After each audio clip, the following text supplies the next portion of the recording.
you're not running from those moments? Just maybe speak to not running from that moment and wanting the shot and getting it to make it happen.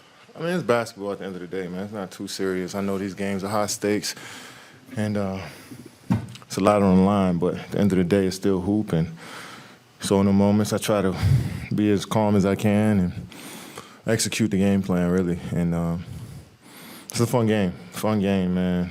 Chicago presents a tough challenge because they press you all game.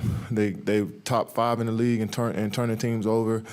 They got small guards that can penetrate and shoot. So, I feel like this whole week we've been having to, play against so many different types of teams. That's just preparing us to, as we, head down to this, second half of the season. So, it's a fun game.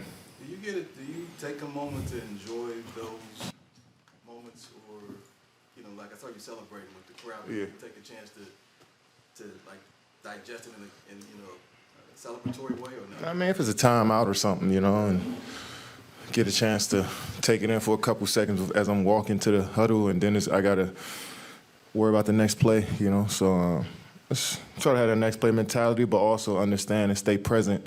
Understand what I'm doing and also stay present, and try to keep that momentum I have as well. So it's a balance you got to have, but I like the next play mentality that I grew tonight.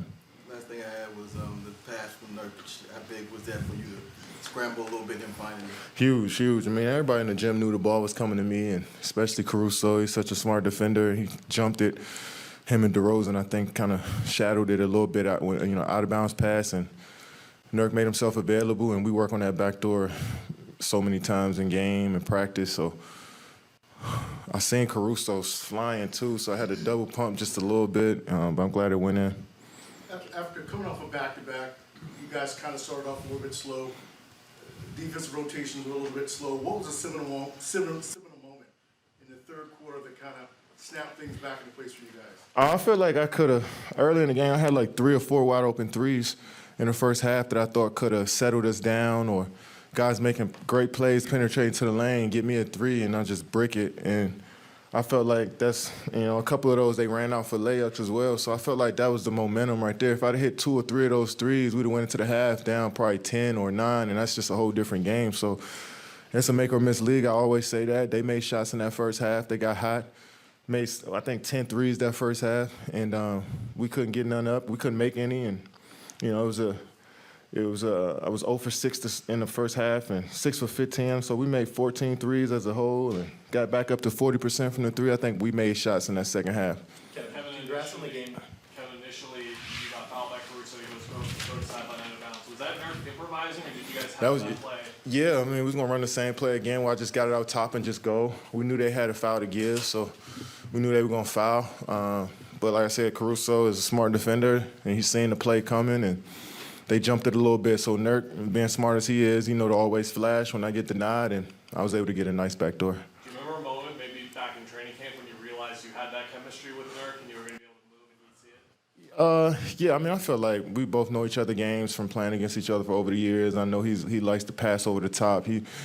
And I'm sure in the scouting reports playing against me that backdoors, you had to be worried about my backdoors coming out the corner, anywhere on the floor. So, yeah, and then once the first time it happened, it's been an easy connection since then. I think it was preseason the first time we did it. You were in your normal shooting motion, then you had to move the ball forward. Was that because you felt Caruso? Yeah, I happened to see him late. I'm like, oh, they're gonna give me a wide open pull up in the left and at the elbow, and then I just, for some reason, I just seen him on my peripheral. I just seen somebody flying so hard, and I just tried to get a good one up, and it felt great leaving my hands. That's not something you practice, right? Nah. I mean, you seen the Kobe's and the Michael Jordans when you get a good contest. So I try to watch them a lot, and it's guys contest me pretty well. So sometimes I can bring that out. Kevin, congrats on the game winner. Thank you. Back-to-back 40-point games, just won Western Conference Player of the Week. Can you talk to me about how you've had such good longevity throughout your career? Just great teammates, great coaches, great teachers and mentors that poured into me, and I love the game. I love to work out. I love to play in the summers and my off season. So I'm always thinking about the game too. So I think that just keeps me in it, keeps me energized. It's about your energy level at this point as you get older, and I enjoy coming into work every day.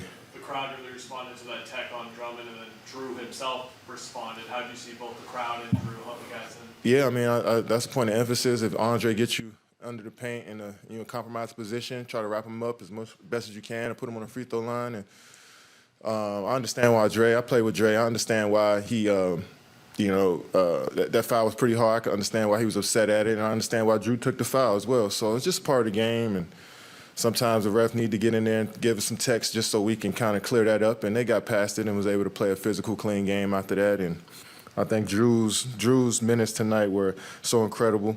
Love what he did. He just turned the game for us on both ends, finishing around the rim, being aggressive in pick and roll. I love what he did, and hopefully we continue to keep building on that.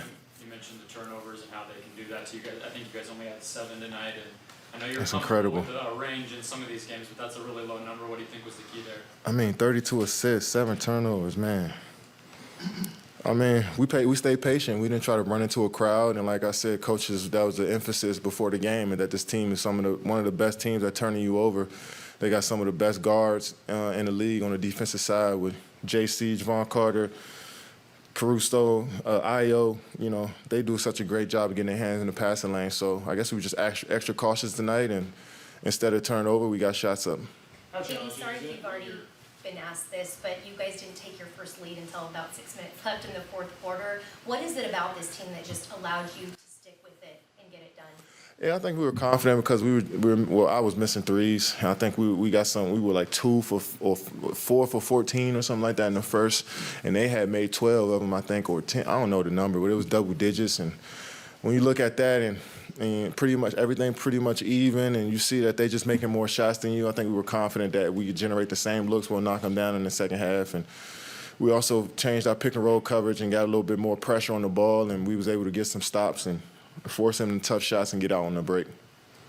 That high pick and roll, Kevin, that you guys run with you or Book or Beal, how's that facilitate the offense? What do you like? Yeah, I mean, just try to put the defense in a tough position. They got to make a decision. Either they're going to play a drop coverage, and we can come down clean and get our shots off and get in the paint, or they're going to trap us out 30, 32, 33 feet from the basket, and now our bigs are making decisions now in the pocket. Either they can get a layup or kick out for a 3. And you've seen that's what Drew did to get us the lead up 3 to Grayson. They trapped it, and he swung it quick, and we work on that every day.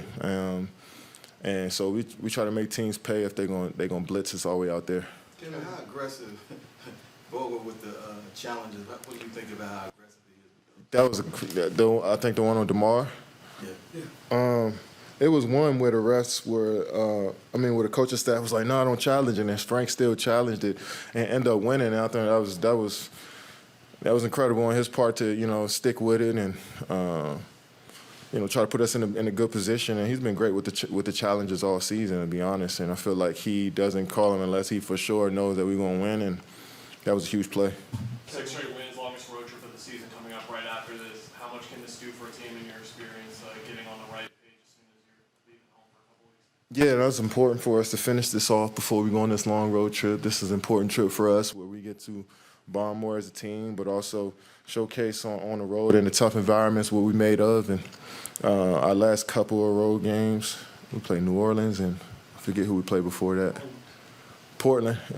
We played 2 solid games on the road, so we try to build off of that and keep that momentum. And I love we are. 25 and 18, man. It was just a week or so ago. It felt like we were 1 game, 2 games over 500. So we trending in the right direction. You said it recently that you embrace the struggle in this game like this, where in the second quarter you were down, your head was down, and your body language kind of sulked. Mine's? This is the type of example of that. My body language was bad? It looked like that coming out of bounds. You analyzing my body language that deep?